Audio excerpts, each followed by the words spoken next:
Welcome to Day Zero Update for August 24th, 2025. I'm your host, Chris Elogi. I'm Brandon Perkins. And I'm Janra Victorio.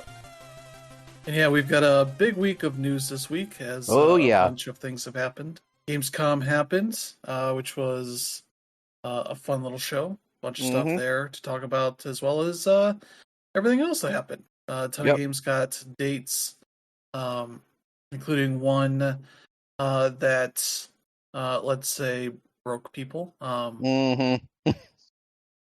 well as a bunch of other stuff, so we know more about what's coming out through the rest of this year, even including some stuff that got announced for later. I don't know how much of these are for this year or not, but we got that. We got some developer news and such, but before we get to all that, we'll talk about what we've been playing, and I'll kick it off here as I've been playing a bunch of Hurdling, a game that is the newest game from Okamotive. I reviewed it, gave it a 5 out of 5 because I really enjoyed it. I got to the end of the game and I was like writing up the review, and I was like, "There's nothing really negative in here," and I was like, "Yeah, I don't think I have anything negative to say about this game," which is a rare thing to happen when you get through a game. You're like, "I don't know if there's anything here that I would say negatively impacted my enjoyment of this game." So yeah, it is much like their previous games, Far Lone Sails and Far Changing Tides. It is a game about a young person sort of getting out of their home, whatever that is, and going on this sort of big journey out into the distance. This being a 3D game instead of a 2D game, it's much easier to see sort of where you're going. Whereas in those other two games, you kind of had an opportunity to kind of zoom out to kind of see ahead of you a bit. That could still be a challenge, especially if you did not know necessarily what to do to deal with it. And I would say the other big difference here is that you are sort of controlling this herd of calicorns, which are these weird little goofy creatures. I have to look at my review for the specific references, but I referenced a few different animals that they are kind of the mixture of, and I had to specifically look up like big furry creatures. You have part sheepdog, part yak, and part guinea pig for a lot of their vibes for the way they look. And you initially, are a kid who seems to be homeless, living in this tunnel in this city, who wanders out and happens upon one of these calicorns with like a big pot stuck on its head. So you go and free it, and from there you kind of get this big stick that allows you to guide them for where they're going. And the weird thing is the way the game kind of starts off with that stuff. It's almost framed like it's an RTS thing where you're pinging a place for them to go in a way, but it doesn't really work that way. You're just kind of hitting the right trigger to kind of tell them to go in a direction, and they can just kind of keep wandering, versus you're able to hold the trigger button down, and just kind of guide as you're moving around them. You got the left trigger as your dash, so you can run around quickly if they're kind of going in the wrong direction for what you need. But also, you can hit the circle button twice to just whistle and have them stop. So if they're are about to run into bad stuff, you can stop that and redirect them. What else? There are obstacles that can hurt these creatures. They seem to have 2 points of health, essentially. After the first point, their coat will turn red, as like it's bloodied. If you get a fruit from a nearby bush, you can heal them up from that. But I believe if you let them get hit or whatever while red, I assume they die. I did not get to that point in my first playthrough of the game. I did have there's some like pre-planned points where they can like slide off the edge of a bridge or something, but you can run over and pull them back if you need to. You do have birds that are a particular enemy for a good chunk of the game, um, with which they kind of get angered by these uh, like little statues that get that you can knock over and alert them. But if you avoid them, you can get away clean. But there are also points where they do some more stuff with that in such a way. So there's a lot of opportunities for potentially getting these creatures harmed. But I feel like there are also plenty of ways to avoid that for the most part. And if you don't like the way that stuff happens, there's an accessibility option to give them immortality or invincibility, I guess. And also the if you go pause and go to load game, it'll probably be from a couple minutes ago and give you a chance to retry a thing. No real harm or foul there. I can only do that once because I did not see what was going on and it had a bunch of calicorns in a way that are just blocking me from getting around them. So I was like, "Ah, you jerks, get out of the way!" And I just reloaded because I knew what was going on. I was like, that wasn't great, but um, yeah, fun thing you can name all the calicorns. They have a name generator with a bunch of seemed like a bunch of English names and some from probably other languages. At a certain point, I started naming some of them other things. And you also can find little decorations around the environment to hang on their horns. And there's also a harness thing that can kind of wrap around their horns to add further decoration. I managed to get the trophy for finding all the harnesses, which I think was like 5 or 6. But I did not get the one for finding all the calicorns. And so I've been doing a second playthrough, streaming that, and enjoying that a lot. I did find one that I did not find before, and I suspect there's maybe 1 or 2 more that I did not find before. So I'm going to see if I can get them all. But yeah, been enjoying that game a lot. It and like their previous games, it is not a super long game. I think my first playthrough was maybe 5 hours. Yeah. It doesn't have a counter or anything on it. I'm just going by what it says on the PS5 dashboard for that. But yeah, another cool thing is you get to pet the as part of the taming process. You can sort of pet them.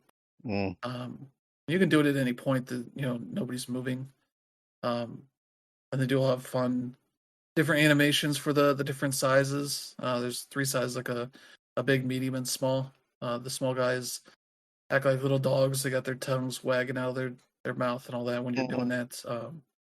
The middle guys just love being scratched like around their necks and their bodies. And the big guys like getting their faces rubbed and hugs and all that. So that was a nice moment there. But yeah, you get little breaks every so often as you find like a little camp area. Where usually one of them runs off and finds a little ball to throw around. For that, and others will go around and help you find pieces of wood for the fire. And from there, you can light that up, and you get like a little painting that lights up as well. It's got some journey elements to it, and yeah, it's one of those games. I don't want to spoil too much about like environments and situations you get into and all that, but it does some really cool stuff, and it was just a joy to play. Kind of one of those great games to come at a good time for me needing something to be sort of positive and fun. And this was one of those. It's out on everything but the Switch 2. It's on the regular Switch. I believe it's $25 for the game with some discount, launch discount stuff on some of these platforms. I believe it's also on Game Pass if you want to check it out there. But yeah, really enjoyed it. kind of consider it their journey for the way they've been making games, kind of the ultimate form of what they've been working on, and I hope they get to keep making cool stuff. So yeah, there's Hurtling. Let's see. Also played some of the Rogue Prince of Persia, as we'll talk about a little bit later. It kind of came out this week randomly, as we knew it was going to come out in August, but they had not given a date or anything. I guess just announced it and at some random Gamescom thing. So uh, with that, it's also on Game Pass and PlayStation Plus, so you can check it out. This is the Prince of Persia game made by the other team that was working on Dead Cells. Not the main studio, it's sort of the support studio that was doing a lot of the post-launch update stuff. And so it should not be a huge surprise that this game has a lot of similarities to Dead Cells the way that a lot of it works. You're kind of going through these areas, taking out enemies. It kind of has a little bit of branching in the level design so that you may decide to go certain ways and avoid a bunch of potential combats, but you also might not get collectibles and currency stuff if you don't go everywhere. But between those stages, you go through like a little shop area. So far, I'm still in like the first few runs before it really opens up, as it's just kind of unlocking more stuff for the Oasis is sort of the area between runs you go to that has different shopkeepers and such showing up there. Um, Usually as you find them in the city. But yeah, the game starts with the prince fighting these bad guys, the Huns, and they have some magical thing to them that the prince seems to not take into consideration, that maybe he shouldn't go in head first on this fight, but decides to anyway and gets killed, or mostly killed, almost killed, but gets saved by a character named Pachi, whose father is apparently the one that created the bola, which is the trinket around his neck, where when he dies, he gets rewound to the last place he slept, um, and sort of sets up the rogue-like elements of this game. And this she kind of saves him and kind of gets him to understand, that he thinks he's just been out for a little bit, but he's been out for like 3 days at this point, and his city has been attacked. He's worried about his parents and his, I think, brother, their whereabouts, and also getting back at the bad guy as the one that nearly killed him. You're kind of progressing through these stages, taking out enemies and all that, and you've got interesting mechanics for getting around. So it's got a little bit of the stuff that was in Dead Cells, but it's got wall running in a 2D game, which is pretty interesting. You basically hold down the left trigger to wall run, so you can do that vertically, horizontally, diagonally, a decent bit, and use that with the jumping mechanics and whatnot to get up onto walls to run up or jump off of, um, poles in the wall to grab onto and either swing on or just stand on and jump from, or just run up to get onto other platforms and all that kind of stuff. It makes for some pretty interesting um, extension of the way that you're able to get around these stages. That is pretty neat. You also have a dash button or dodge button on the right trigger, which is mostly used for combat, but can also be used for, like, if you run up a wall, jump off, you can use the dash to essentially get back to the wall again and run it up some more, so you can kind of get more distance up a wall. That kind of stuff that is pretty neat. And yeah, it's got a lot of cool stuff to it. The combat's pretty simple so far, but it has the Dead Cells kind of thing where every run you start, it drops off two different random weapons: your main weapon and your side weapon. Side weapons are usable by filling up a meter that has 3 bars on it, and you fill it up with attacks with your main weapon. kind of thing, and then you get a special thing on the, like, it's triangle. Again, still early in the game, but um, there's a lot of need for dodging because oftentimes your main weapon combo won't destroy an enemy up front without like dodging behind them, kind of continuing the combo. Um, but there's also options for if you find big boulders around, you can kick them into the enemies. You can also kick enemies off of ledges and most likely kill them when they drop below. All that kind of stuff. I fought a pretty good boss, but got killed during it. That uh, the main way you were dodging their attacks was kind of running up the wall to go over them, kind of stuff. That was pretty neat. So yeah, it seems pretty neat so far. I don't know how good it's going to be, but it definitely has a lot of the Dead Cells DNA to it for the way that it works, and that's been pretty good so far. I'm also at the point where I have a character that I can essentially buy blueprints for other weapons that can drop in that run, but it's not loot based like Dead Cells was, where you could have enemies drop stuff at different points that you could maybe upgrade from. But maybe that'll be added in at some point. But it seems like a lot of this is for the weapons that get dropped right at the beginning of the stage. But maybe that stuff will get added later. But for now, that's what I've been seeing, so that's cool. I've also been playing a bit of Sword of the Sea, which seems neat as well. This is the new game from Giant Squid, the makers of Abzu and The Pathless, with at least one of the heads of the studio was on the team that made Journey and Flower, the art director, I believe. So this game kind of takes a lot of that kind of specific elements, Yes, it does. the desert and the sea elements of Journey, and kind of mashes them together in a lot of ways as you get to areas where you'll activate a thing and it'll just cause the immediate area around like a tower to be looking like you're looking into the sea kind of thing. And I've not played a ton of this, maybe about 45 minutes or so, but definitely has a lot of good side areas for extra things you can get.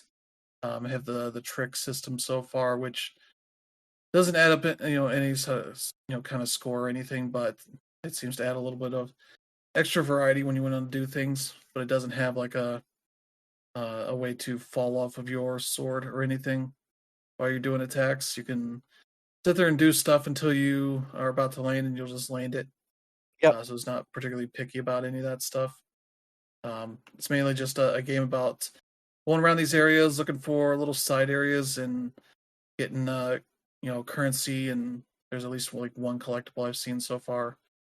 Collecting that stuff that you can spend to buy upgrades and such. So, like buy your way through areas at least. So that's been neat. Looking forward to put some more time into that. And then last one is Chibi Robo because that was available on the GameCube app on the Switch 2. I played a good hour or two of that, and I was not expecting it to be as much of a, I don't know, like a time-based, not really adventure game, but you're kind of going around and just picking stuff up and talking to characters. There's a little bit of platforming, but you don't really have any jump to you, really. A lot of your ability to get up to places is more just walking up to them and a meter fills up and your character just climbs up kind of thing. So there's not as much platforming as I was kind of expecting, but the story is very much of its era when you could probably see this being influenced by stuff like Katamari Damacy and other wacky little Japanese games that were getting big over here in the West. Because yeah, it's got a lot of that stuff as the basic story. Is that Jenny is a frog girl or a girl that likes to wear her frog mask and just says ribbit all the time.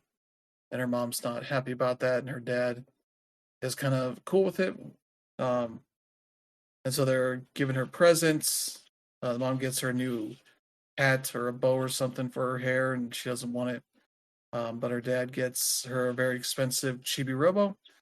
robot thing that the mom's not happy about because it's expensive, and he's like, "Hey, whatever, I'll sleep on the." She banishes him to the sleeping on the couch in the living room, and he seems happy with that because he just gets to lie on his couch with and watch TV. Um, there's a weird little dog too. Just run around, kind of doing stuff, collecting, trash that you can throw away for currencies that you can use to spend on upgrading things about your character and all that. It's pretty neat. Yeah, not really too much else to say. It's just a very weird little game. You slowly explore the rest of the house when the adults are not around. The toys come to life and do things. There's like a good Sentai character boy. I forget what his name is, but he's got a nice pose and he teaches your Chibi Robo how to do it when he's wearing his suit. So there's a lot of good stuff like that in there. So that's been fun. But that's been pretty much what I've been doing. So how about you, Brandon? Well, as for me, I finished Sly Cooper 2 last night. And yeah, that last bit of the game, it can be extremely frustrating because the physics of the Sly Cooper games are notoriously kind of finicky, especially when it comes to the later parts where you're having to like jump long distances and stuff. They kind of nail it down better with Sly 3. Which is, I'm going to start playing Sly 3 tonight. But yeah, that game still as good as I remember it was. I just also remember, it was this weird sort of, the transitionary period where they were trying to make the games longer. But yeah, so I will be playing Sly 3 tonight. The other games I've been playing stuff from my PlayStation Plus account.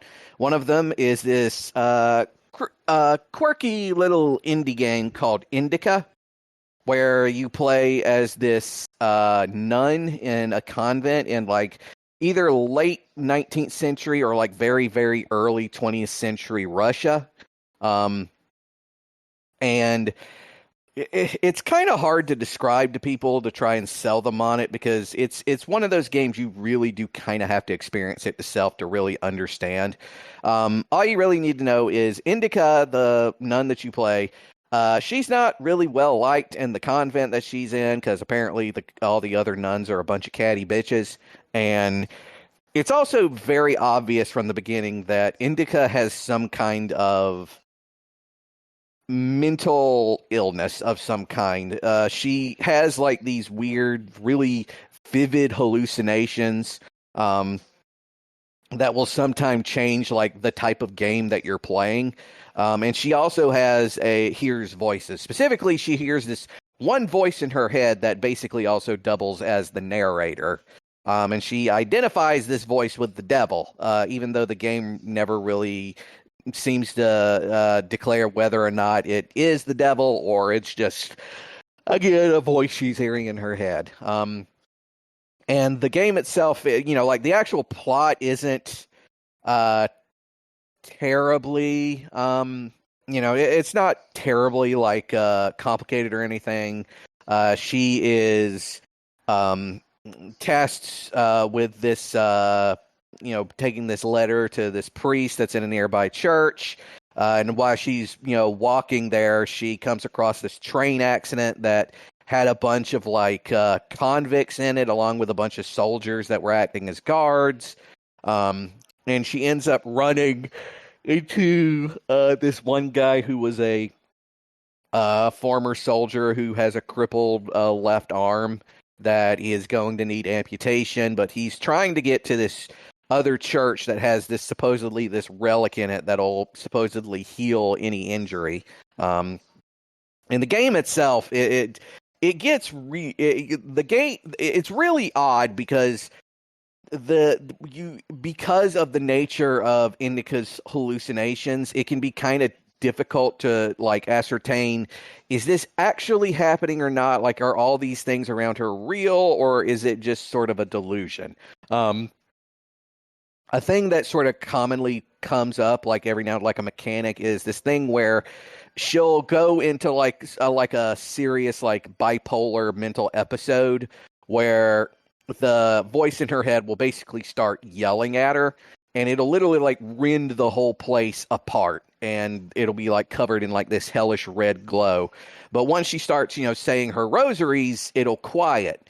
And there's this sort of these neat puzzles where you have to like rend the world apart and then like find like a platform or somewhere, and then bring the world back together and then step on another platform, and like when the world like rends itself again, it'll like send you further out to like another area you previously couldn't access if it was still together, things like that. There are other things too, like she'll go into like these sort of daydream modes where you'll learn bits about her past, and the game, like you're playing in those, it'll be everything from like a racing game to like a platformer, that kind of thing. It's a very strange game. It's very much like an art house movie in game form. It's like a very European art house movie in game form. There's a lot of really quiet moments in it, but it's really engaging. And on top of that, I've also been playing Sword of the Sea again, just like Chris. I went through like the main campaign, and just like with Journey, it's not a terribly long game. I got through the whole thing in like under 2 hours, but I have a feeling that this is one of those games that has like layers to it, and that there's probably some other stuff hiding if you look for it. So I'm going to be going back into that game again pretty soon. And the other game I've been playing, it's a remaster of a game called Off. And Off is it's an old RPG Maker game that came out way back in 2008. And it was originally made in France, and it didn't get like a real English translation until 2011. But now it has it's been remastered, and now you can basically play it on just about anything. I'm playing mine on my Steam account, but essentially it's after we currently live in like a sort of golden age of like RPG Maker games where they can become like these huge like franchises. You got games like Fear and Hunger and Corpse Party. You've got sort of the off kilter type modern RPGs like Undertale and Deltarune.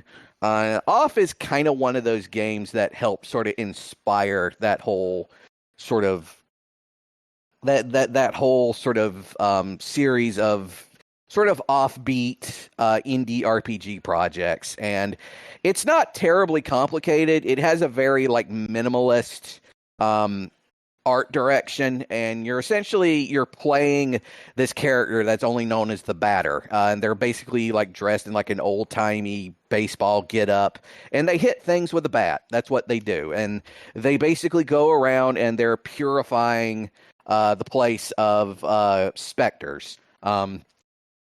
And those are like your primary enemies. They're ghosts or ghouls of various kinds. And you're going through like all these various places of this world. And this world itself is it's this very like unsettling sort of dream world type of image of where it's inhabited by like these shivery like corporate types who live like this perpetually dulled nightmare existence where like smoke is put in bottles, sugar is there's like sugar mines, and meat and dairy is like grown in vats and stuff like that. And it's just really odd. Everything's made out of plastic. And it's really eccentric, and it's also really, really eerie. And you're not sure why, because the game doesn't really give you a major hint of like anything is necessarily off about the world, except for the fact that it's just this extremely odd universe that you're in. But the game gets progressively more unsettling as it goes on. I can't really reveal too much. I'm only about like halfway through it right now, but it because it's not a terribly long game. But it gets there are some differences. I will say that. Unlike the older version, this version has like some new bosses thrown in specifically to extend the game out a little bit more. But it's still fairly on the short side. But it's odd, is all I'll say. It's an odd game. It's fairly, it's fairly engaging, but you can also still tell that this is like an old RPG Maker game in spots. But yeah, that's basically all I've been playing. So, Danreb, what about you? Yeah, we are in the thick of review season. All of us talk Yep. about games that a bunch of us are reviewing. Chris just reviewed Hurdling. Brandon's reviewing Off. I am reviewing a bunch of things, and I am behind, to be honest. But the main thing I'm playing right now is Shinobi Art of Vengeance. I can't talk about any of the content yet, but I am allowed to say that I'm playing it. So I will be hitting that review when it comes out this week. So be on the lookout for that. I also reviewed Sword of the Sea. So all of us have been playing it. Brandon beat it. I beat it too. And we're definitely going to go ahead and draw those parallels to Journey, especially since Matt Nava is on that staff. And if you've played Journey, if you've played Abzu, if you've played the Pathless, I felt like I was just going through the motions with this game. That being said, it's not bad. I just feel like I've done this kind of stuff already. But what really makes Sword of the Sea special is the whole, sword hoverboard thing. Yeah. It is very I wasn't to say never, but that's not true. It is very rare that you'll see this sword used for any sort of violence. It'll eventually happen, but you got to earn your way there. And part of what's cool about it is just learning all the ways of traversal to get from point A to point B with every section that you're in. Everything felt different, and at the same time, things felt fast. When you're playing a game like Journey was a little slow just because your character can only walk so fast, whereas with Sword of the Sea, when you're riding on your sword board and doing tricks and all that stuff, it really adds a lot of quick intensity, if you will. And I really enjoyed that aspect. And it also really rewards you for exploration. When you first start the game, it'll talk about its control scheme and things like that, but it doesn't exactly tell you what to do. So when I was first in the dunes and whatnot, I had no idea what I was doing. I was just vibing. And then I found this blue crack on the ground. And this is what actually unleashed all of the water to show up. And it turns out that that's not really fully your job in order to beat the game. You want to get from point A to point B, but you don't just do so by unleashing the world with water. And the reason why I found that out is because, I don't know if you guys saw, but there is a really intensive trophy list with this game. I think when I beat it, I only got about 6 out of the 45 or so trophies in the game. And that's because a lot of them just require you to really, really explore things. And I thought I did a good job with that, but no, there is just so much more. You'll get trophies for riding on whales. You'll get trophies for the actual trick part of it. The score doesn't really matter, but there is a trophy tied to your score. When you beat the game, it tells you the score you got. Brandon said he beat it in a little over 2 hours. There's actually a trophy for beating the game in under 2 hours to really support the whole. No, I beat it in under 2 hours. My end was like an hour and 90. Was like an hour and. So you got that trophy then. Yeah. Yep, so I did. Definitely a cool thing there. And there's also a new game plus. And with the new game plus, it actually gives you all of the abilities that you had at the end of your playthrough from your first one. The way you get abilities is by finding tetras and redeeming them with this shadowy merchant that you find at every level. And you'll learn things like double jumping or certain kinds of tricks and ways to not really fly, but you really have that essence of flight. And yeah, I thought it was really unique.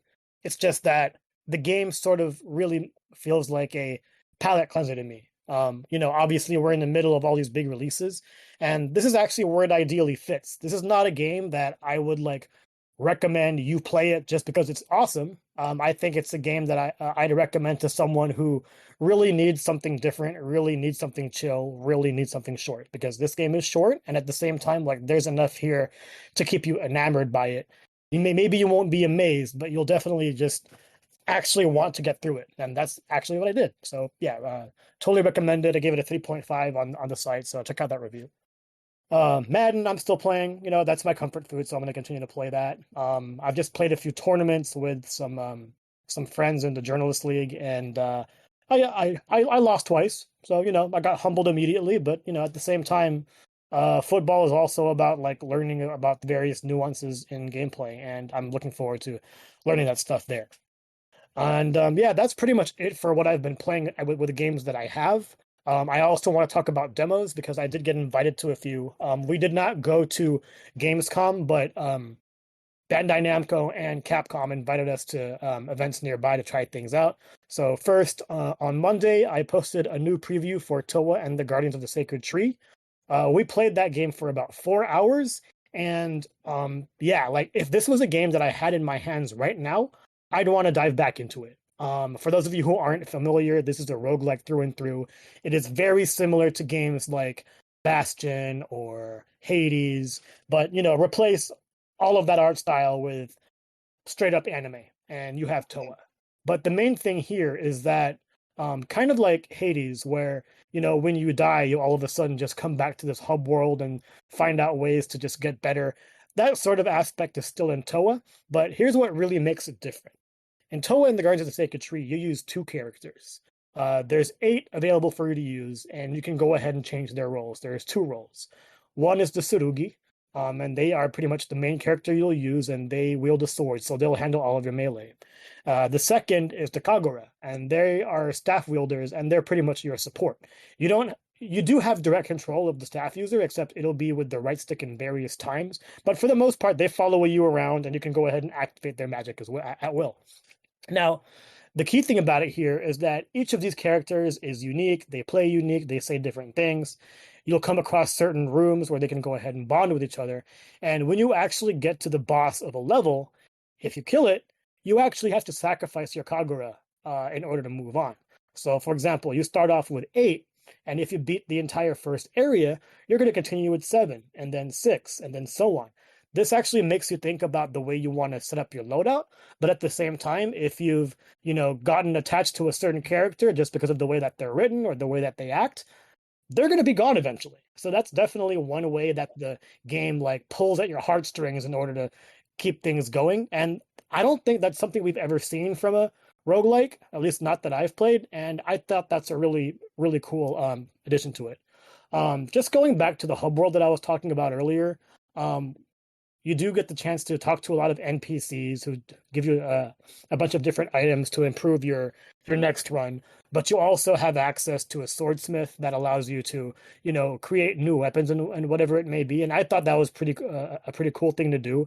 The gameplay is very similar to if you've played Pirate Yakuza.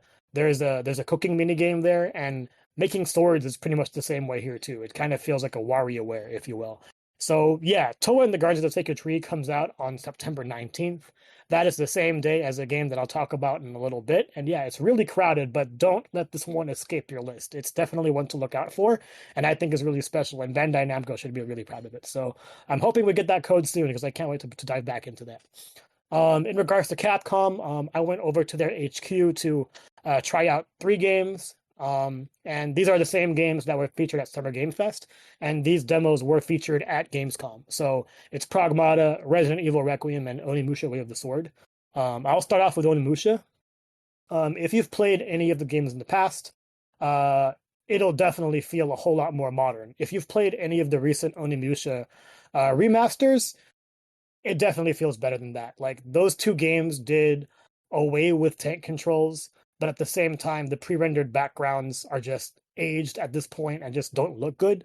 So when you're playing Onimusha Way of the Sword, it just really felt like a fun third-person hack and slash, if you will, and all of the original gameplay comes back. Like you can suck up souls, and they also add a few more things. Like you can parry things. At the same time, you have the ability, or enemies have the ability to suck up souls too. So you want to be able that you want to be able to get them first. Things like that. I talked about the parrying. That's nice, and the boss fights are also really awesome.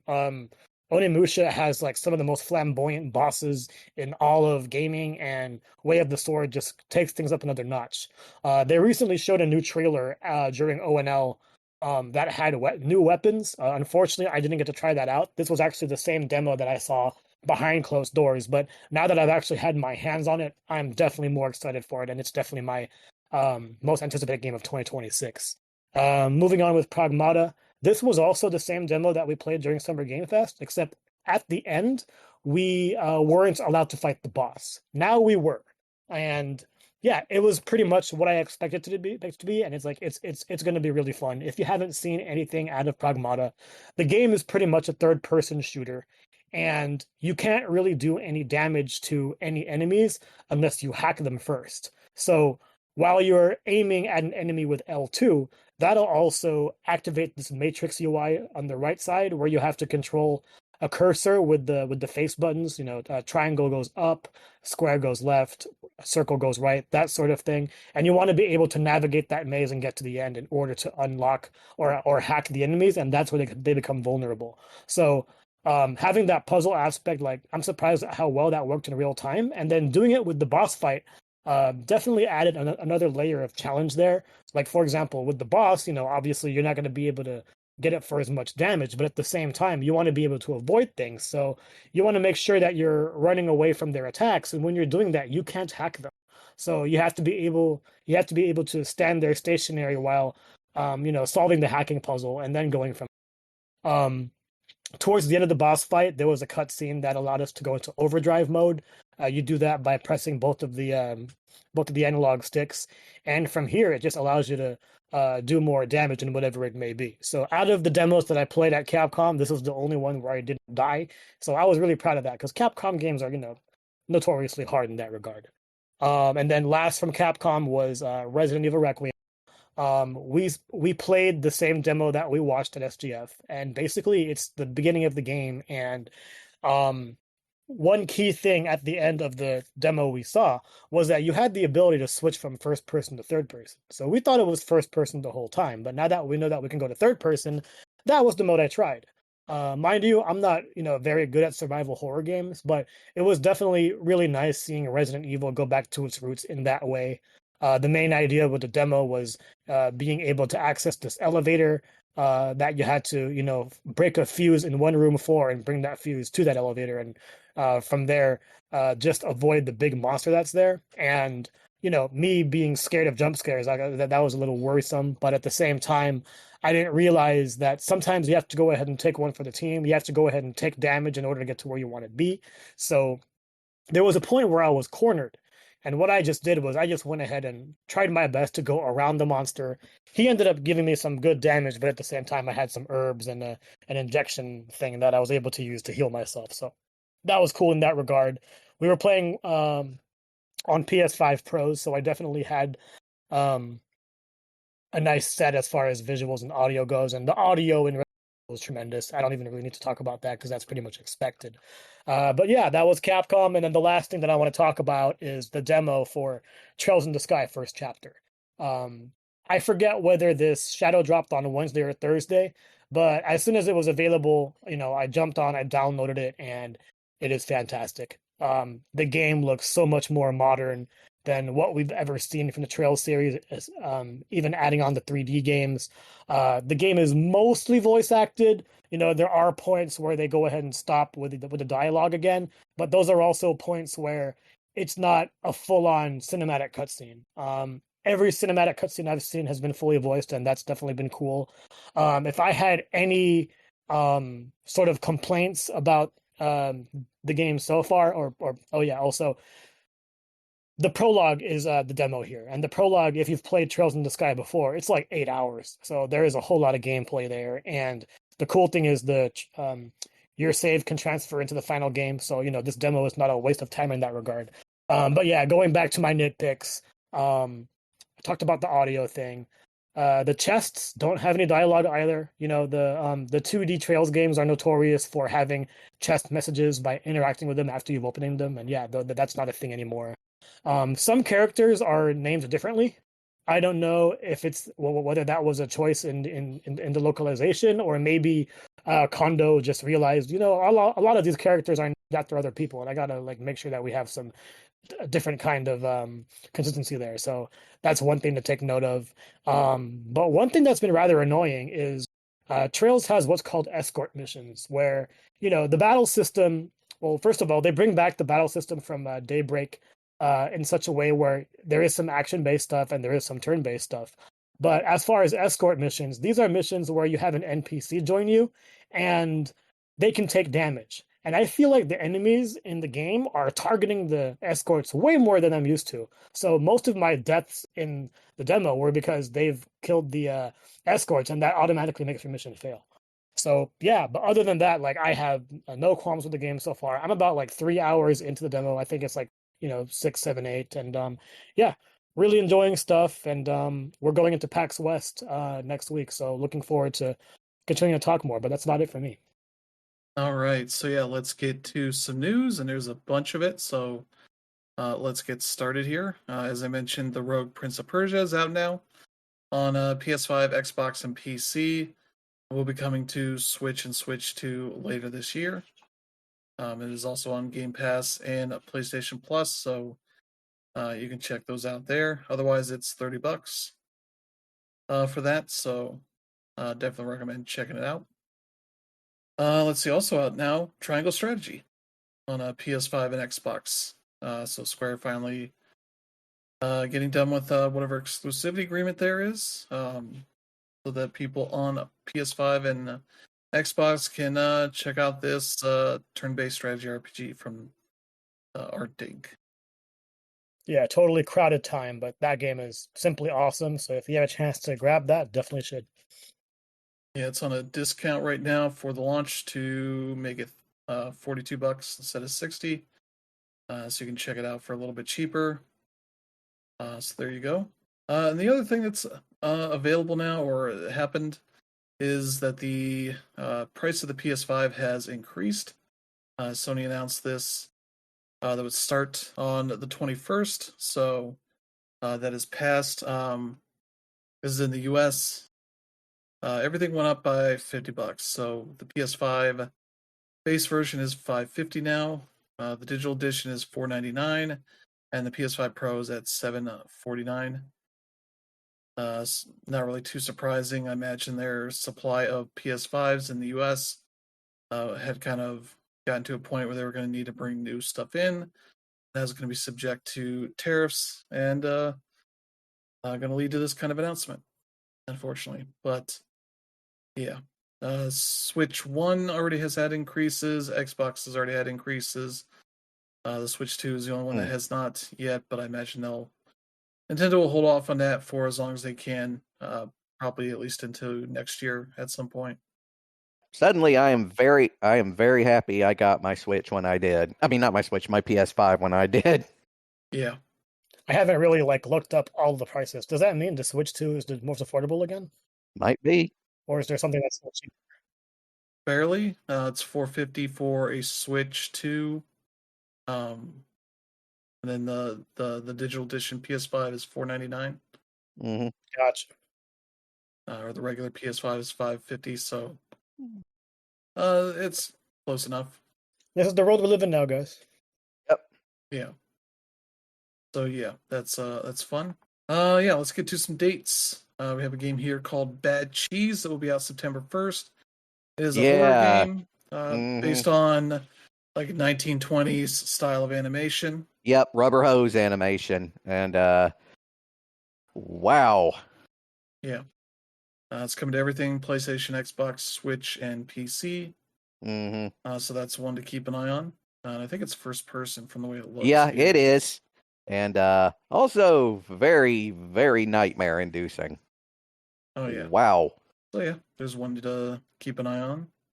Let's see here. Also, the thing is, if you look at the trailer, it's like, wow, this is a very obvious like Mickey Mouse XP we're looking out here. Yeah. But yeah, it's a neat one that's coming out. Let's see, that'll be next week. For that. Then the biggest news of the week oh boy, here we go. Overshadowing everything else here on this list. In fact, we could probably just end the show right here. Yeah. This is the one that made the internet lose its damn mind. Yeah, Hollow Knight Silksong finally got a date, September 4th. Yep. 2 weeks away from when they announced this. So much so that it has kind of sent a bit of ripples through devs that were releasing around that time. We Yep. have one here that has delayed their game as a result. There was another one that did as well, but if you looked at the details, they didn't even have like a Switch 2 dev kit and wanted to release on all their platforms at once. So it was like, yeah, this is just the convenient excuse, but the real excuse is that you want to release on a Switch 2 and don't have dev kits, which is a little bit of a challenge. But yeah, Silksong is finally going to be out. We don't know the price for this. It'll be on everything: PlayStation, Xbox, Switch, Switch 2, PC, as well as Game Pass. So you can check that out. This is the thing that was supposed to be an expansion, as paid for with the Kickstarter. It was sort of a post goal sort of thing they could hit, and they did. And kind of there's some details out there, sort of the nature of why it took them so long, and it's mostly down to the fact that the Hollow Knight just kept selling so well that they kind of did not have any pressure to force this game out sooner.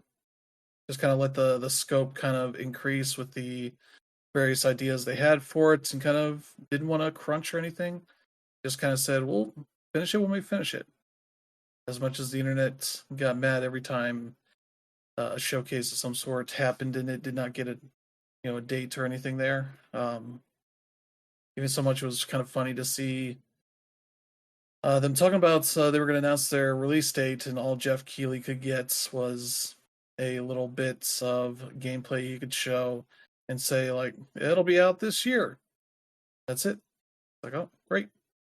That's all Jeff could get. And then he's the king of the announcements and couldn't even get the date. So yeah, that'll be fun to see. I'm looking forward to this. I was playing the original game some, as I'm somewhere in some random place, and I was trying to just figure out what the fuck I'm supposed to be doing, which is one of its issues, is kind of not having a clear idea because of that map system of knowing exactly where you need to go. But I'm figuring it out. But yeah, this I'm looking forward to seeing more of this and playing it in a couple weeks. Yep. So yeah. You and everyone else and their mother, apparently. Yeah. Yeah, Hollow Knight is a game that I own multiple copies of on various consoles, but I've never actually gone through and finished it. Probably not going to finish it before it comes out 2 weeks from now, but I'm definitely happy for the people that have been waiting and waiting and waiting. I did see a tweet from Jason Schreier saying that press might have to wait because they definitely want to honor some of the Kickstarters, and that's totally fine. They paid for it, so that's cool. Yeah, but yeah, don't expect a review from us until a little later as well. So. Yeah, people have been losing their fucking minds at the notion that they want to fulfill their Kickstarter codes first over the review codes, which is like every Kickstarter I've had that had console versions that they need to get codes for could never seem to get codes very early for any of that stuff. It's always like the day of, maybe if you're lucky, the day before, depending on maybe location changes. And so it's not surprising that that would be sort of an issue for this, and kind of not want to set aside some of those codes that they would need for their backers for press instead, since I imagine most sites will have somebody buy it and cover it there. So it's not really a huge issue. Maybe a little annoying for some things, but otherwise it's a fairly minor issue in grand scheme of things. But people are treating us like they're refusing to send out codes and all this, and it's like not that grim. Yeah, and then people don't realize that you can't just produce a code out of thin air. Well, I take it back. You actually can for Steam, but at the same time, with every code that every publisher gives out, they have to have some sort of credit for it. Like, for example, I work at Gamers Outreach, and we ask for codes for our consoles all the time. And whenever we do that, we actually have to issue a tax receipt for every code that we have. So yeah, there's a lot of legalities to it. So don't be one of those people saying, "Oh, you can just make this anytime. It costs you nothing." Nope, it costs them something. So there's that. Yeah, especially the console makers don't want to produce, thousands of codes for potential use for a game for review stuff. Yeah, especially if they go nowhere. That's a big thing. Yeah, yeah, it's kind of you just want to ask for a small amount and then ask for more if you need more, but because there's only so many codes that can be generated anytime. So yeah, there you go. There's your September 4th. That'll be pretty quick. We did get another game here that is coming out in September 23rd, with Zordom. It's on PlayStation, Xbox, and Switch. Been out on PC for a bit here. But yeah, this is a first-person spellcaster game. Kind of a first-person shooter, Doom-like kind of thing. Yeah. But has a really nice look to it. Very similar to like Hexen. Yeah. With a lot of like elemental spell kind of stuff you're shooting out to take care of enemies and dodge their attacks and all that. It's got a very almost kind of Chex Quest-ish kind of vibes to it. Mm-hmm. Because it seems like not super violent or anything. Well, it seems like there's some blood and such, but it's not as overly exaggerated as Doom, but maybe it is. I don't know. But yeah, that'll be out later this week. Or not this week, later in September on the 23rd for $20. So that seems like a pretty solid looking game. So there you go. Yep. And that might be an old Apogee game. Yep. From what it Definitely says here. looks like it. As they mentioned, leveraging Atari's expertise in porting and publishing, Infogrames and Apogee's partnership aims to bring multiple Apogee titles to modern consoles in both digital and physical formats. So, okay. Yeah, they're working together to bring more games from Apogee's catalog to consoles. So, okay. That's cool. This might not be as old as it seems, but yeah. Mm-hmm. Well, there you go. Here, the first game that I've seen sort of credibly delayed as a result of Silksong was Clover Pit. The sort of demonic page isn't loading, but it's the demonic slot machine game that was set to launch on September 3rd has been delayed to September 26th. Yep. They cite Silksong in their announcement for that and basically said, we don't want to get in the way of that game. Also, we want to play it. So that is a fun reason for that. And yeah, they said they'll use the extra time to further polish for bugs and such. So that'll definitely help them out there. So there's that. That one's worth checking out from the demo I played of it. Yeah, it's awesome that they're doing this. A lot of prognosticators, if you will, think that a lot of AAA people try to move dates depending on what comes out. That actually rarely ever happens in AAA, but in indie, because they don't really have a board to report to, they can go ahead and make this kind of decision. And it's cool that they're saying that they actually want to play it too. Yeah. So yeah, there's that. Yeah, next up here we got some October games. There's a few of those got announced. Buy Sweet Carol got announced for October 9th. This is a PS5, Xbox, Switch, and PC. Yep. Basically an animated horror game influenced by, a lot of classics here. Very, very Renaissance era Disney. Yeah. It's got a lot of that look to it. Really neat style. They also mentioned that they are influenced by games like Inside, Clock Tower, and Little Nightmares. So that seems pretty neat for this. So there's one. If you want a spooky game, especially an indie horror game, this one seems like one to keep an eye on. Oh yeah. I'm looking at the trailer and it's like, yeah, I can totally get the clock tower vibes. And keep in mind when I'm saying clock tower, I mean like the OG one that came out for the Super Famicom. Yeah, Um yeah, the vibes are there. yeah. So yeah, that's one to keep an eye on. Let's see. Also for October, Xbox announced, and I guess ROG announced that the Xbox Ally and the Xbox Ally X will be launching October 16th. They're playable at Gamescom. Yeah, it'll launch in, let's see, Australia, Belgium, Canada, Czech Republic, China. That's the Ally X only. Denmark, Finland, France, Germany, Hong Kong, Italy, Ireland, Japan, Malaysia, Mexico, Netherlands, New Zealand, Norway, Philippines, Poland, Portugal, Romania, Saudi Arabia, Singapore, South Korea, Spain, Sweden, Switzerland, Taiwan, Turkey, United Emirates, United Kingdom, United States, and Vietnam. Other ones will potentially be later in early 2026. They didn't announce prices nor when they're going to open up for pre-orders, but I feel like these are not going to be cheap based on everything they've talked about them.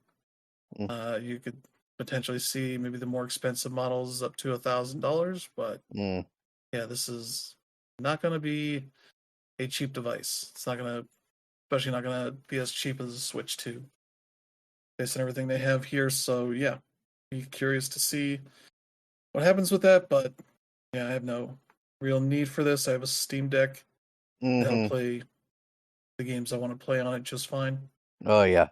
Versus this that is more of an Xbox device, so it'll be able to play a lot of the stuff that's on PC Hmm. Game Pass and Steam, since it'll just be using Windows. But you also have to deal with all the Windows bullshit too. So there's your sort of catch here, but yeah, it'll be interesting to see how people take to whatever prices these get. But they seem Hmm. to say that'll be announcing that stuff pretty soon. Yep. But yeah, there you go. Let's see. Also in October, a game called Dreamed Away. Hmm. This is let's see, yeah, pixel art action RPG um, for Xbox, Switch, and PC. Hmm. Uh, October 23rd. There's a demo on Steam now to check out, and yeah, it has a really nice look to it. This looks pretty neat. Very Mother to Earthbound reminiscent. Yeah, yeah, it's got a bit of that to it. And yeah, their combat system is made with a bunch of different mini games to it from the Hmm. looks of it, Yep. which blurs or mixes up turn-based strategy with bullet dodging and unique time-based QTEs, so maybe more Undertale-esque kind of thing. Hmm. But yeah, some psychological horror elements to this, which I wouldn't be surprised if it's more in like the vein of Little Nemo. If you remember that Hmm. movie, I was like, Yep. oh, this is a cute little thing. What if it has a really terrifying dark element to it? Also clowns. But yeah, that looks neat. Hmm. Then we get to November here. For November 4th is Satisfactory is finally coming to consoles Yep. for PS5 and Xbox. So you can check that out. I have it on Steam. Really like it. It is a very typical kind of factory building sandbox game. You kind of land on this alien planet, hoping to exploit its resources to build up your factories and all that kind of stuff. Mining resources to send on conveyor belts to different kinds of machines to make different things and all that. And you kind of build up big whole things of machines and all that, and even get vehicles to make it easier to get around your factories and all that. So, yeah, that's a neat game. Let's see. Also in November, I Hate This Place. This is a horror game, an open world horror game that'll be out. Let's see, PS5, Xbox, Switch, and PC. That looks pretty neat. Inspired by the Skybound's Eisner Award-winning or award-nominated comic book series. So yeah, you get a version of that, crafting-based survival horror. Yeah, you do stuff during the night, and then at night the monsters come out. So you get a lot of that. So yeah, that looks neat. You need your spooky stuff even in November. Yep. Let's see, also November 11th, Rue Valley will be out. This Mm-hmm. is the kind of narrative-focused RPG that we talked about a little while ago. Mm-hmm. Coming to PS5, Xbox, Switch, and PC. On November 11th, it's a time loop game, but you're going around these areas to talk to people and kind of learn more about what's going on here and trying to figure out a way to, I assume, break the cycle for it. So yeah, looks really neat. So that could be cool. Then November 14th, we got Where Winds Meet. This is a neat looking game from a Chinese developer, I believe, that is going to be on PS5 and PC. And yeah, it's going to be free to play, I believe. So yeah, be launching here in the West. That'll be neat to see, especially when we can. Supposed to have a beta at some point, or maybe that was just a couple weeks ago. But yeah, it's like an open world action adventure RPG kind of thing. So one of those, based on some wuxia stuff. So Oh yeah. could be neat. Yeah, definitely looks neat. Let's see, on November 17th, the Berlin Apartment Mm-hmm. is coming out. This is a first person adventure game for PS5, Xbox, and PC that looks pretty neat. It's told in this, yeah, the story is told in a series of episodes over the course of the last century. Each episode tells its own story with its own protagonist and its own genre with a different atmosphere. But what connects them all is this historic apartment in Berlin that serves as the scene of the action. So a little bit of like that Tom Hanks movie that came out either earlier this year or last year that was set in one house, but they started back in like caveman days or something. But this is a little more reasonable for that. So yeah, that looks neat. Really interesting looking game. And then let's see what else for November. Oh yeah, Morsels. We'll finally be getting a date here on November 18th. Let's see. This is the roguelike I played a little while ago from the artist of the Nidhogg 2. That looks really nice. I played the demo. There's a video on our YouTube if you want to see it. A bit of a dual stick shooter kind of thing. Yep. Although you're picking, different kinds of creatures to morph into and do all that. Going through these sewer areas that have a bunch of weird stuff going on. So yeah, pretty neat. So yeah, that'll be out November 18th for people to check out. And then yeah, we had a Nintendo Direct focused on one game, particularly Kirby Air Riders, where Masahiro Sakurai spent like 45 minutes talking about how game development is hard and what he liked about the original game and what he's doing new with his sequel and all that. Kind of lamented the fact that they're using two buttons this time instead of one, like the Yep. original, and all this kind of weird pontificating he was doing. But yeah, the game itself will be out November 20th for $69.99. Seems pretty fully featured for the most part. So yeah, it's still a, for lack of a more nuanced way to describe it, kind of a kart racing game. You have more Kirby characters because I see the original had like three. I think it was Kirby, DDD, and Meta Knight. They have a bunch of different characters here. They have their own abilities for things they do. They mentioned like one of the mushroom guys who can use the little top of his head as like a shield of sorts for attacks that might come in. Bunch of stuff like that. There's special moves that each character has. There's boost charge, which you can use to like drift around corners and get around turns pretty quickly. There's different machines. I think the original just had like one machine that they were riding on. This has a bunch of different ones. Yep.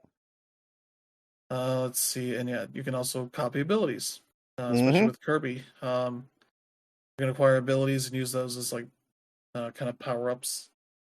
They talk about a bunch of different courses they have. They also have a Skya, which is sort of a sky island that is kind of a sandbox place to play with other players. You can also set up AI races and events and such for doing a bunch of different stuff there, which looks pretty neat. So yeah, that's a pretty good looking game. One I wasn't expecting to be interesting, but Sakurai managed to run through that game pretty well to show off what's interesting about it. So there's that. Yeah, need your Kirby fix. I haven't gotten a chance to watch it yet. I did play the original very briefly, and I wasn't that big a fan. So hopefully they've found ways to, make it a little bit more approachable for people that didn't like it. At the same time, again, I haven't seen the direct, so I don't know how it'll even look. But I am satisfied to see it be 70 instead of 80, and they did that with Donkey Kong Bonanza. So I still don't know what the formula is to making a game 70, 80, or even 60, but it's good to see. Yeah, so there's that. Also releasing alongside Kirby Air Riders is the most compatible game possible. It is Stalker Heart 2, or Stalker 2, Heart of Chernobyl, Yep. coming to the PS5 on November 20th. So you can check that one out. Yeah, it's just Stalker 2, but now on a PS5. I believe they're making use of the haptic feedback and the trigger stuff on there to probably make it feel pretty good on the controller. Yep. For that stuff, so that'll be a neat aspect of it. But yeah, I don't see myself spending the money on this game. Mm-hmm. It's just not my kind of game. But I'm sure there'll be plenty of people on PS5 excited for this. So there you go. So yeah, Mm-hmm. let's see. Yeah, we got one more date here. That's for next year, February Mm-hmm. 13th of 2026. High on Life 2 will be out. If you need more of that in your life, Mm-hmm. that'll be on PS5, Xbox, and PC, as well as Game Pass. So there'll be more of that silly first person shooting action. So That with weapons that will never ever shut up. yeah, though I think they added options to turn their verbosity down. Yeah, they did. Eventually. Yeah, it looks like you get a skateboard too in this one. Radical. So there you go. Yeah, that's all your dates here in the main part of the show. Mm-hmm. Anything here that looks interesting for you, Brandon? Well, let's see. Among some other stuff that was shown, we mentioned Bad Cheese. That one looks pretty neat. By Sweet Carol is definitely one that I'm going to keep an eye on. Because I'm honestly kind of surprised we haven't seen a game like this just yet. I Hate This Place also looks pretty interesting. Let's see. Yeah, that's about it at the moment. I really do. Oh, I will say, Dreamed Away also looks very interesting. But I'm gonna need to see a bit more of it. Yeah. How about you, Dan? Sorry, I had trouble finding the button there. Honestly, not a whole lot of these really speak to me. We just talked about Kirby. Morsels was a game I played during SGF, but I don't know if I'm going to be in the mood for another roguelike. So yeah, I'm going to say not a whole lot of these are ones that really excite me. All right. So yeah, let's move on here. We got a few more games here that just got announcements. Mm-hmm. Particularly interesting is the Mortal Kombat Legacy Collection, getting the last few games announced for its launch lineup. Mm-hmm. And boy, they picked some doozies. Oh, yes, they did. So they picked the two PS1 spin-off games, Mortal Kombat Mythology Sub-Zero Yep. and Mortal Kombat Special Forces. And they're both terrible. Yeah.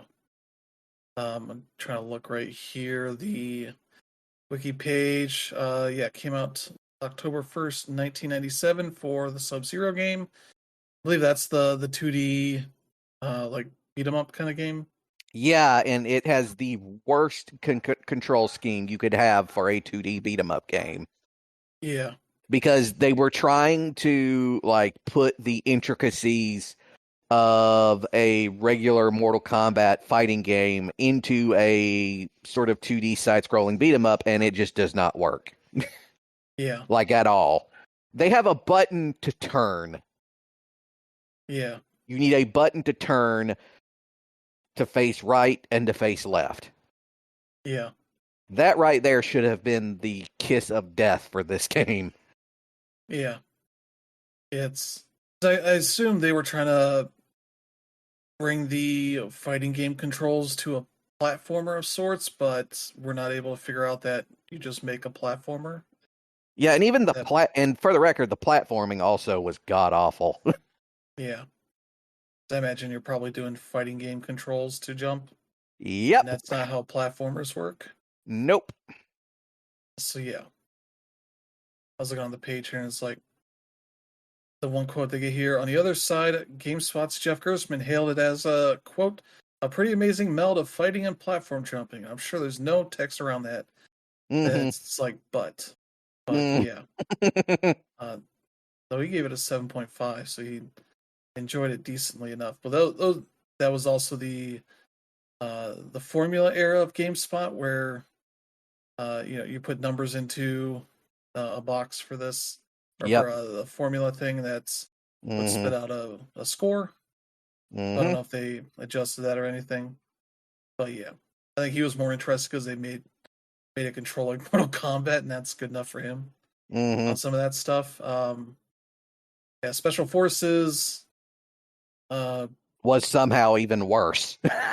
Yeah, And it barely got any release at all. yeah. This looks interesting. That's a Is word it like a for it. 3D brawl? Is that what this is?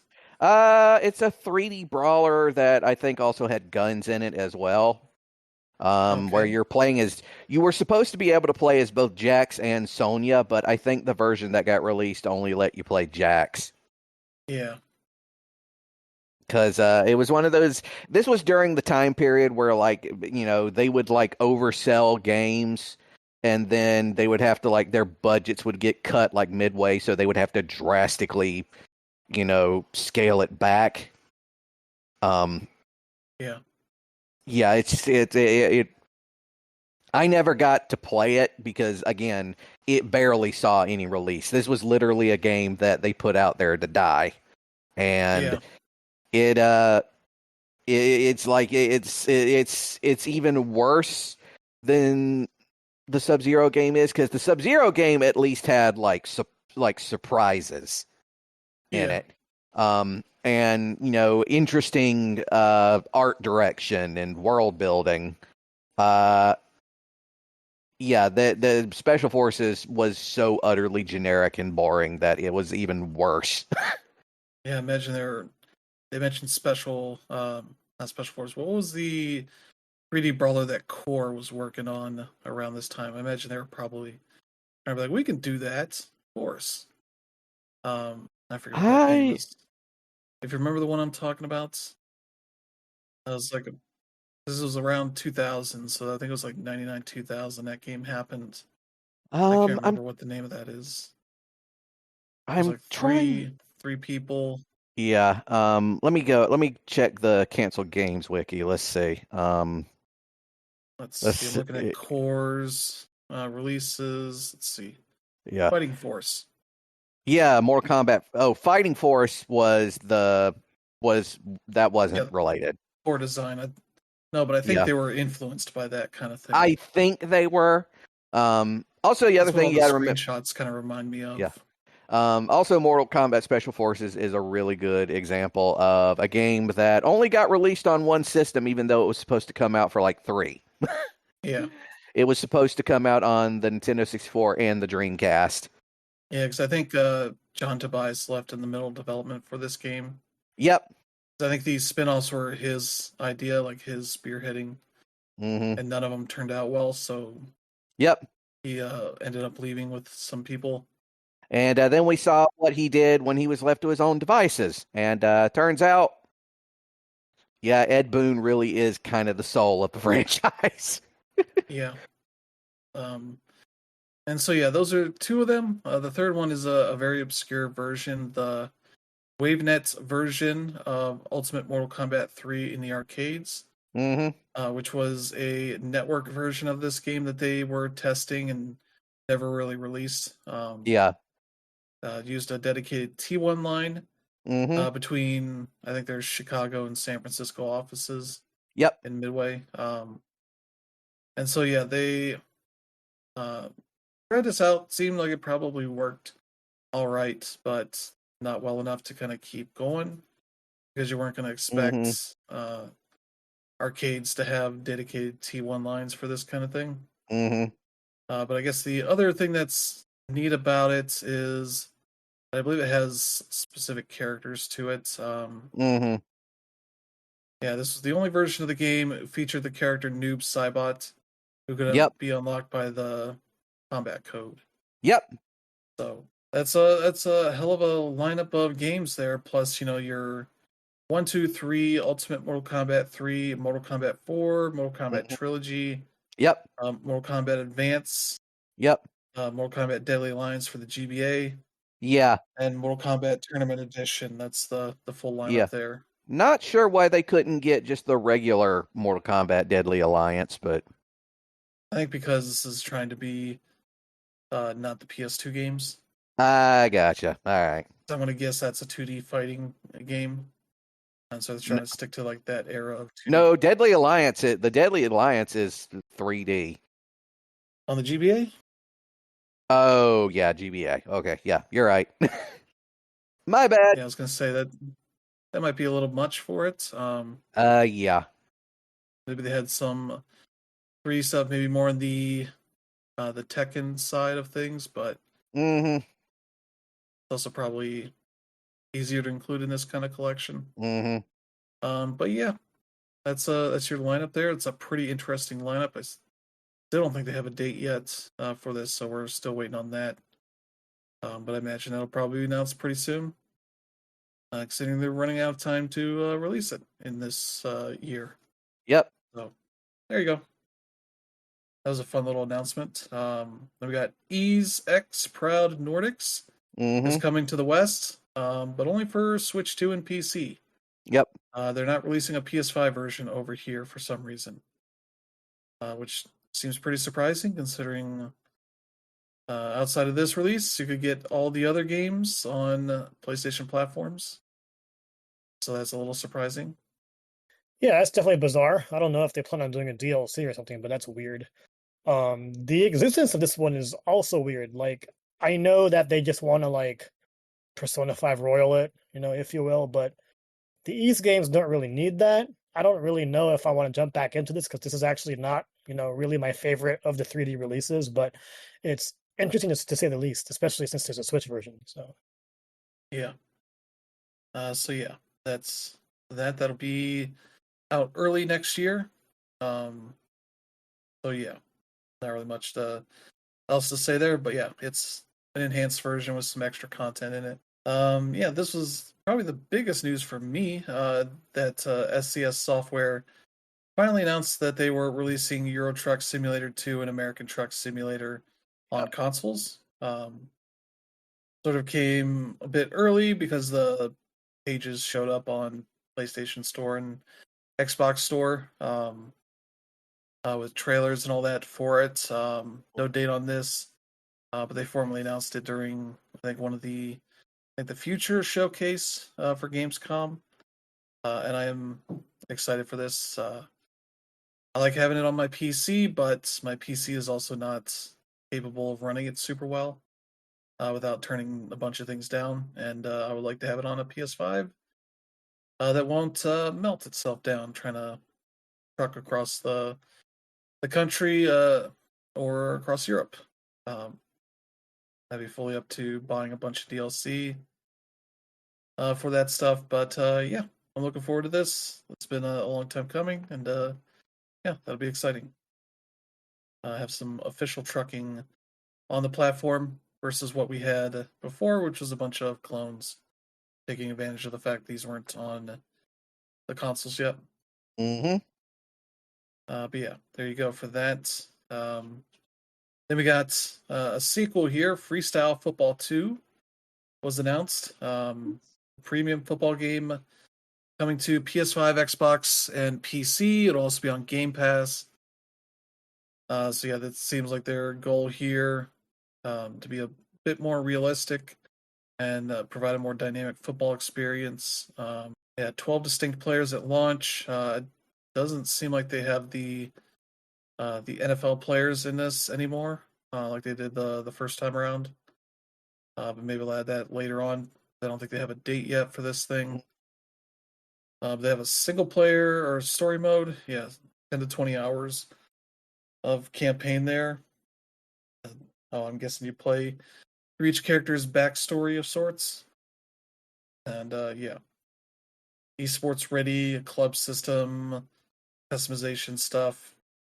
So yeah, looks interesting. So yeah, more soccer stuff here. But yeah, there's that. Let's see. Yeah, then we got this weird announcement: Shenmue 3 Enhanced Yep. on the PS5, Xbox, Nintendo, and PC. Mm-hmm. There's going to be an upgrade offer for PS4, PC people. Mm-hmm. So if you own it already, you'll get probably a discount of some sort. Yeah. Yeah, they're enhancing all the visual stuff. Mm-hmm. Increase NPC density, classic camera mode. So if you want that, yeah, tweaks to the gameplay, improved interactions, easier ways to skip cutscenes and conversations, and QTE Mm-hmm. stuff being a bit better, and all that. So that's cool. Mm-hmm. Sure, bring Shenmue 3 to more platforms. So there you go. And make it not suck. Probably a dumb question. I think Brandon, you finished it, right? Yeah. Did they finish the story, or is there is there supposed to be some more? It barely progressed the story at all. Wonderful. All right. Yeah. So yeah, there you go for that one. Also, Yeah, it's really off-putting because that game takes place in it takes place in like the mid '80s in China, and yet you go around and you'll find like modern day you know gotcha machines. It's very off-putting. yeah, Like you could have gotten away with that shit in like Hong Kong, but no, you are literally inside China in Shenmue 3. yeah. So yeah, that'll be interesting to see. And yeah, we couldn't get through this Gamescom with the new Tales game, or new Tales remaster getting announced. Yep. They announced Tales of Xillia remastered for the PS5, Xbox, Switch, and PC. I have played this and the sequel. Yeah, this will be out October 31st. So yeah, this is another one of the PS3 games getting remastered. Oh, they mentioned frame rates. Yep. Okay, Switch stuck at 30 frames per second. Mm. I'm sure. I wonder if they're gonna do any sort of frame rate unlock for the Switch 2. Mm-hmm. I don't know, but okay. Mm-hmm. Yeah, boy, this chart. There's a chart. Mm-hmm. But yeah, there you go. Yeah. Yeah. And for the record, Tales of Xillia is actually really good. Yeah. It's one of the it I won't say anything more. It is actually pretty good. Yeah. It's just it was the PS2 era, so but people have divided opinions on that particular era of the Tales series. Yeah. So yeah, there's that. That's it for our main announcement stuff. We got a couple game industry news here. Sony sold their stake in Evo Mm-hmm. to a company called Nodwin Gaming, which I believe they're Indian. Mm-hmm. An Indian company. They have somebody else that will maybe be able to do more with it. Maybe. But yeah, Sony has sold their stake, so yeah, Hmm. that's a whole thing. Hmm. Not really too much of a surprise they would get So out is, of is this. is is Sony just like not involved anymore at all? No, they've sold their stake, so they Okay. are done running it, I guess. Mm. Well, this could open the door for Killer Instinct and Smash again, but who knows? Hmm. Yeah. So there's that. Let's see. Rod Ferguson, we know what he's doing now. He's joined Mm. Cloud Chamber to Yep. be the head of the Bioshock franchise and help them get Bioshock 4 out the door.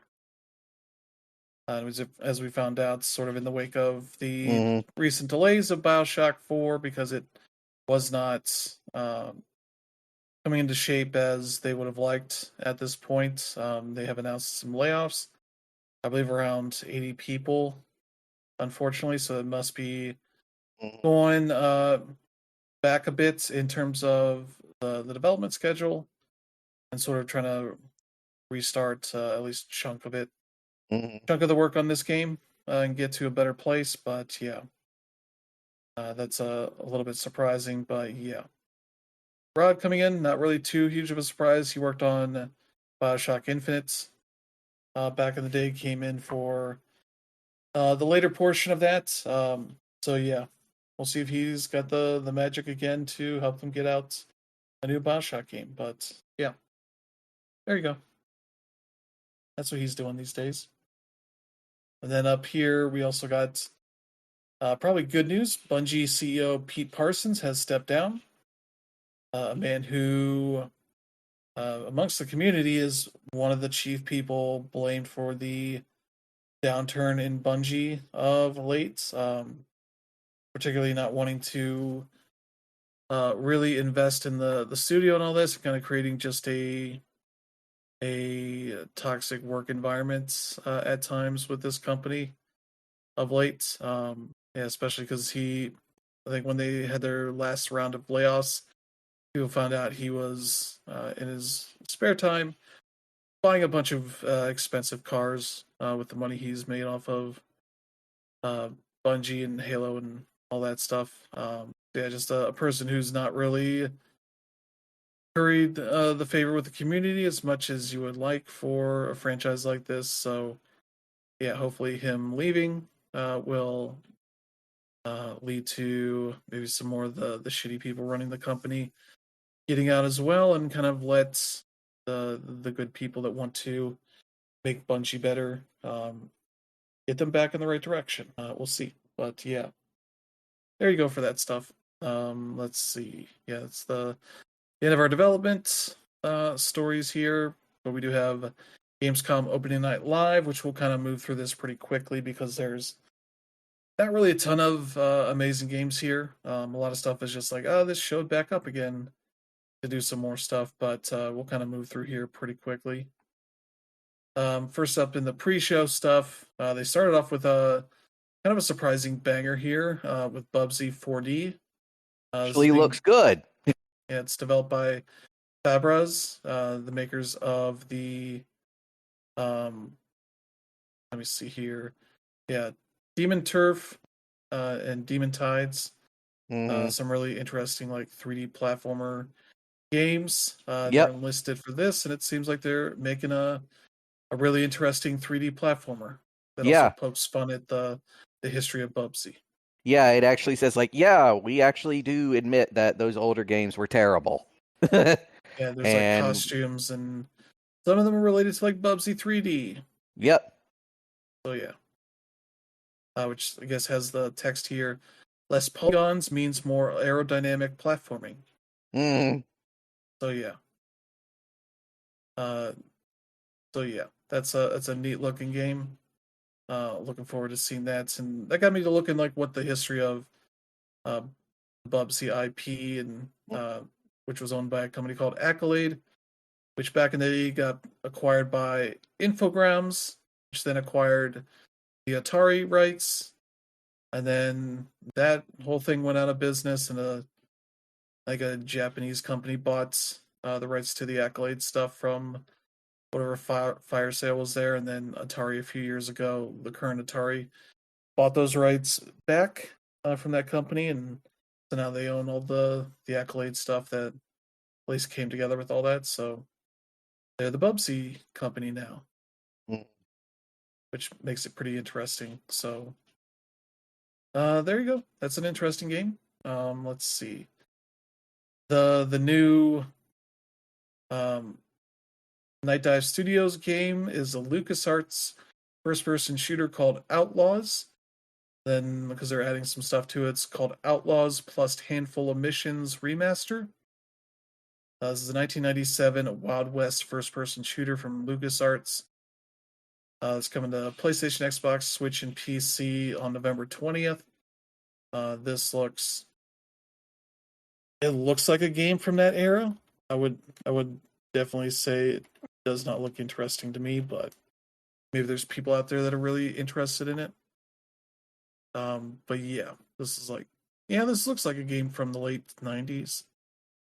Especially the way that the gameplay they showed. I was not sure if that was how it was supposed to actually look, because it looked like they missed all their shots in the trailer they showed, but yeah. The cutscenes they seem to show look very like we can kind of do, cartoon animation stuff for this, but we don't have the room to make it look good. So it kind of has a really rough look to it, but looks neat, I guess. So there's that. Let's Mm-hmm. see. And we got this game called Densha Attack. It's Mm-hmm. basically a 3D train platformer Mm-hmm. with a bit of vibe of like Jet Set Radio to it. Mm-hmm. You're controlling this like Japanese train that is riding these rails that are going all these kind of weird places, taking out enemies and doing tricks and such. It's really weird looking, but it has a really nice style to it. That looks neat. That'll be out sometime next year. It seems like spring 2026 for Yeah. PS5, Xbox, and PC. So that's one that, Yeah, this actually looks really cool, I gotta admit. yeah. So there's that. So that looks pretty neat. And then they followed up with He-Man and the Masters of the Universe, Dragon Pearl of Mm-hmm. Destruction, a new beat 'em up from Bitmap Bureau. That looks Mm-hmm. pretty neat. Coming to PS5, Xbox, and PC and Switch. No date for it yet, but very much looks like a maybe a better than a Super Nintendo brawler, but yeah, kind Mm-hmm. of in that vein of look, based on the old cartoon, and yeah, Mm-hmm. has a nice look to it. So yeah, there you go. Some fun Mm. stuff there. No date for this, so got a bit to go. Yeah. Let's see. We got Absolem. That was an Yep. interesting looking indie beat 'em up game for Mm-hmm. PS5, PS4, Switch, and PC on October 9th. This looks come from publisher .mu and developer Guard Crush Games and Supermonks. Mm-hmm. Yeah, has a really nice like look to it. It's got almost Mm-hmm. got some of that cartoon animation kind of stuff to it. Mm-hmm. Really fluid and great look to it. So that looks neat. Mm-hmm. Let's see what else is on here. Let's see. Routine is an interesting looking game. This is a first person sci-fi horror game. It's Yep. coming out later this year. I believe this has been in development for quite a long time at this Mm-hmm. point. Yep. Like they've just not been able to figure out the way to get it to the finish line and have probably started over a few times, but Mm-hmm. they seem like they're finally getting it done, getting out later this year. It'll be on Xbox, PC, and Game Pass, so that'll be interesting to see. Mm-hmm. Let's see. Yeah, there's Road Kings. This is a new Focus Entertainment game with Saber Interactive Mm-hmm. for PS5, Xbox, and PC. It's sort of trucker simulation thing. Mm-hmm. Yeah, it's set in the South, the American South. Seems like you're driving around real cities. It looks like they mentioned Jacksonville and Savannah. Start as a rookie driver, encountering cunning rivals, helpful allies, dangerous weather, and treacherous roads as you take on long-haul deliveries to carve out a reputation as a veteran owner, operator in Rogue King's immersive world. I don't know that I need competition in this kind of game, especially it looks like there's a lot of environmental destruction stuff. There's one screenshot here showing like a bridge that's falling apart that you're trying to get across, or whatever. Like the trailer showed tornadoes and stuff like that. I'm like, I don't know that I need that much in a trucking game, but I don't know. It'll be interesting. We'll see. Yeah, it seems like it's focusing on just Florida and Georgia. At least they mention here. But yeah, that looks neat. And I believe they ended here on a pair of crossovers with Sonic Racing Cross Worlds getting Pac-Man DLC early next year, and Pac-Man World Repack 2 getting Sonic DLC later this year. So if you're a fan of either of those properties, or both of them, you can get both games and play as the other character in there for some new content. So Yeah. there's that. Yeah. Let's see. Let's move on. They showed off more Call of Duty Black Ops 7. There's more stuff in it, zombies, all that kind of stuff. Yeah, they spent like a freaking hour on Black Ops 7. Yeah. That'll be out November 14th. So that'll be a big one. Mm-hmm. Then they announced Lords of the Fallen 2. I think a sequel to the most recent Lords of the Fallen. Mm-hmm. Despite the weird way they made two games named Lords of the Fallen. Mm-hmm. But yeah, that'll be out next year. There's a Sekiro Shadows Die Twice anime coming out. I think later this year. Mm-hmm. So yeah, that'll be on Crunchyroll. For that, let's see. There's Lego Batman Legacy of the Dark Knight that looks pretty neat. Mm-hmm. This seems like the Lego Batman version of the recent Lego Star Wars game, Mm-hmm. and then it's encompassing all of the Batman stuff that they can fit into it. The trailer had a bunch of different references to the different eras of Batman stuff. And Matt Berry voicing Bane, which is a great choice. So that'll be out next year. Let's see. Yeah, there's Warhammer 40,000 Dawn of War 4. Monster Hunter Wilds and Final Fantasy 14 are having a collaboration in both directions. They showed off more Onimusha, Way of the Sword. Let's see, Daemon X Machina, Titanic Scion got a trailer to announce they have a demo out now. Indiana Jones and the Great Circle, they have DLC, The Order of the Giants, coming out September 4th. And then the Switch 2 version is out next year. Let's see, John Carpenter's Toxic Commando resurfaced. It looks pretty neat.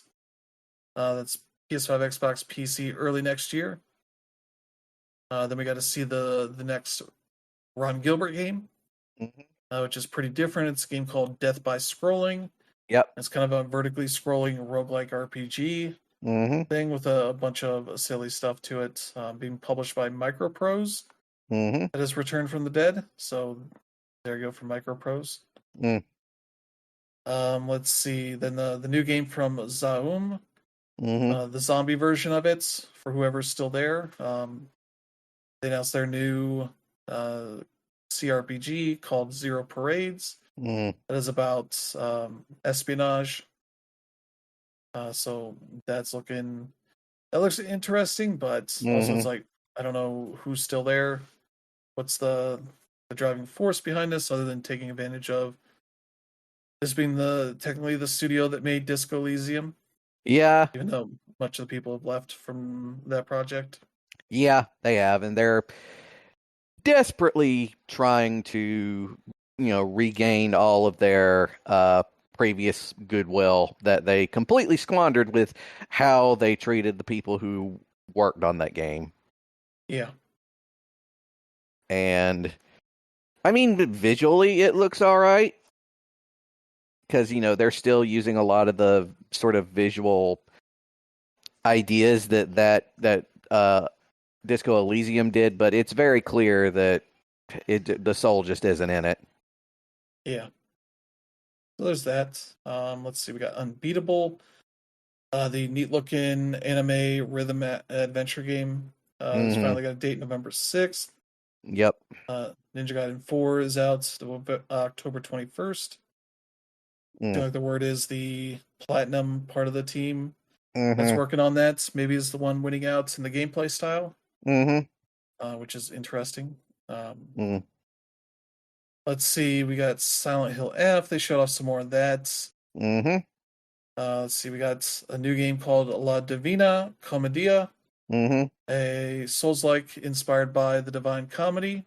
Yeah, they're actually trying to make the Divine Comedy a game again, only this time it's Souls-like instead of the God of War clone. Yeah, that is from the Inotria, the last song devs. Mm-hmm. So that could be pretty neat. Yeah, actually does look pretty neat. Yeah. Let's see, we got the Outer Worlds 2 with the trailer. That'll be out October 29th. Mm-hmm. Let's see, we got Moonlighter 2 will be out in early access October 23rd on PC. Vampire the Masquerade Bloodlines 2 finally got a date, October Mm-hmm. 21st. We'll see if it Yep. hits that. Mm-hmm. I thought this game was going to be vaporware for the longest time. And now it's 2 months away. Yeah, and honestly, I don't know how I feel about it. Yeah. We'll find out. Mm-hmm. Cult of the Lamb has a paid expansion coming early Mm-hmm. next year. That'll be Woolhaven, Mm-hmm. what it's called. So more satanic cult stuff going on. So Yep. there you go for that. Then we got to see, let's see, yeah, World of Tanks announced World of Tanks Heat, a Mm-hmm. hero version of World of Tanks, which is weird. Yeah. I think the term they use is it's hero enhanced. Mm-hmm. So I'm like, oh, then you better have Bill Dotree drunk in a tank as one of your heroes. Yeah, seriously. So I don't want to see anything else. There's Ghost of Yote. Yep. That's got a trailer before it comes out October 2nd, mostly Yep. to announce that they're doing a new Legends mode for this game that'll be out next year. So that'll be cool. That'll be free.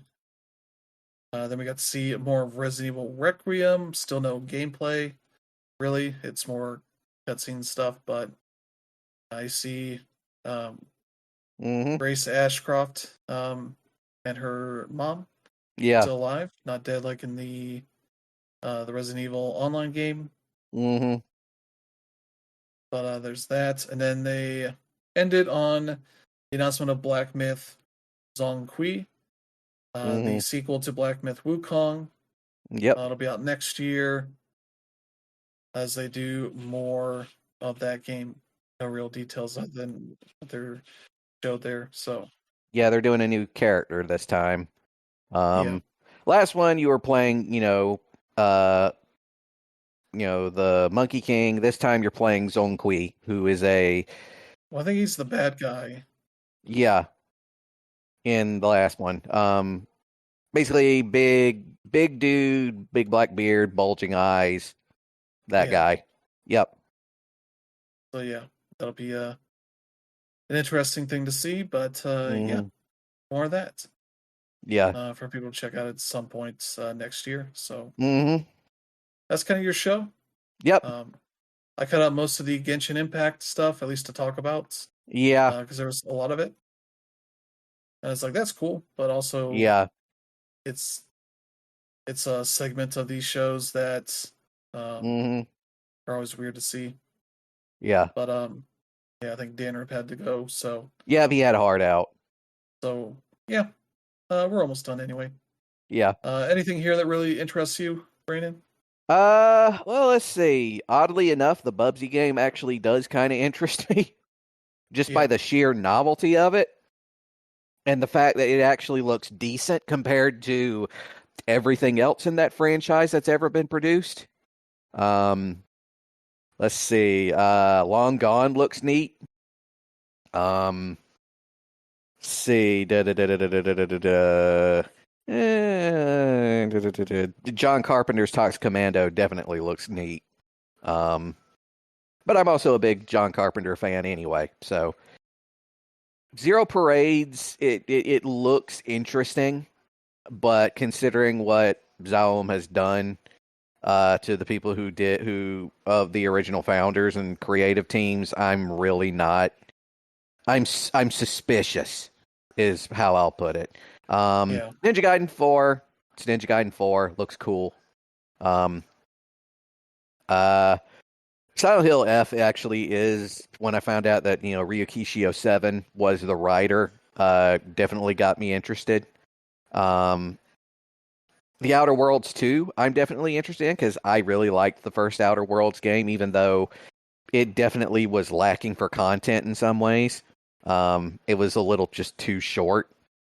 Yeah. And and Ghost of Yotei, obviously. I mean, I've been heavily anticipating that one since they announced it. Yeah. But yeah, that's about it. Yeah. For me, yeah, Bubsy 40 just seems interesting. There's not really even many platformers that are really looking like that No, these days. I mean, you've got Astrobot, which is an amazing game in and of itself. And you got this has a lot more momentum to it than Astrobot has. It's almost like if we got a good Sonic 3D platformer in a way.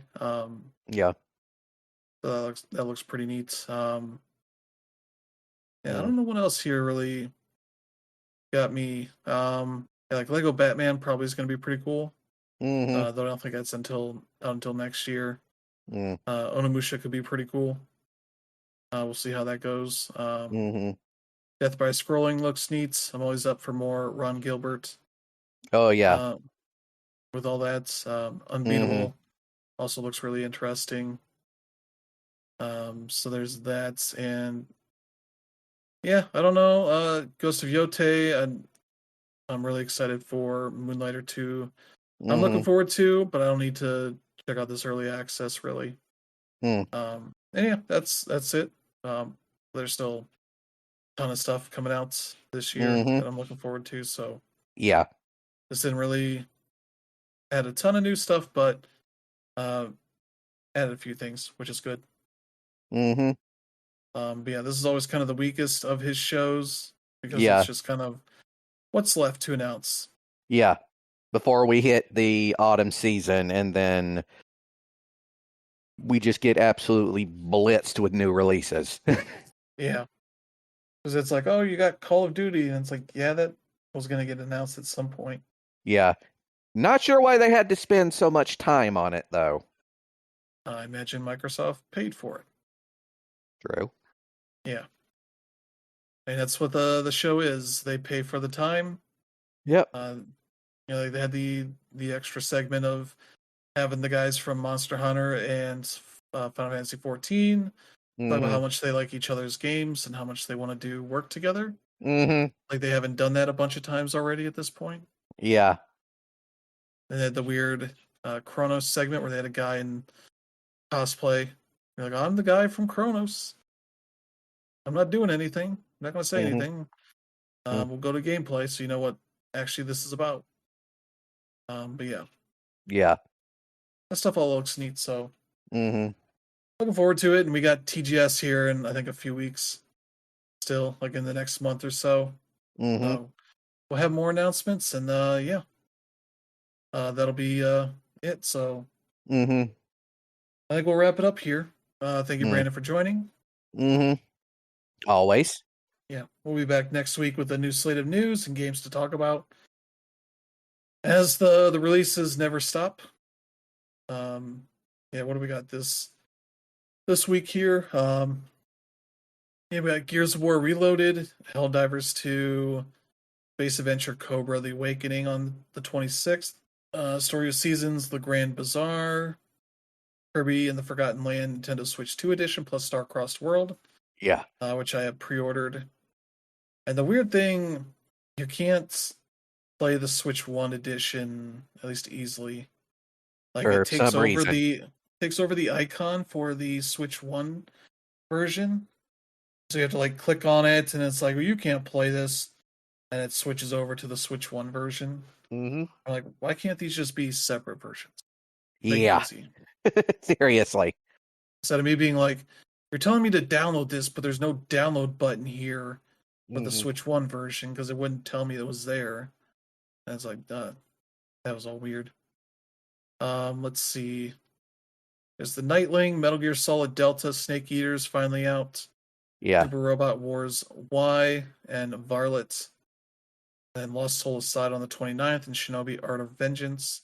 Yep. Yeah. So, bunch of stuff.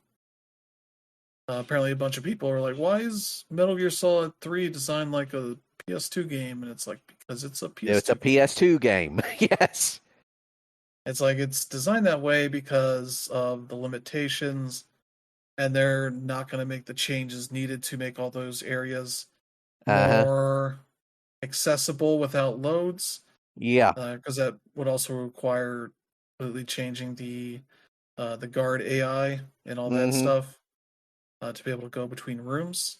Mm-hmm. So that's just one of the ways you could get out of an alert is just run to another room. Yep. It's like, oh, see ya. You don't know how doors work. Bye. Yep. Just part of the strategy. But yeah, that is going to do it. If you enjoy the show, for let friends and family know. Check out the podcast and select strangers that are also looking forward to the dozens of games that are coming out.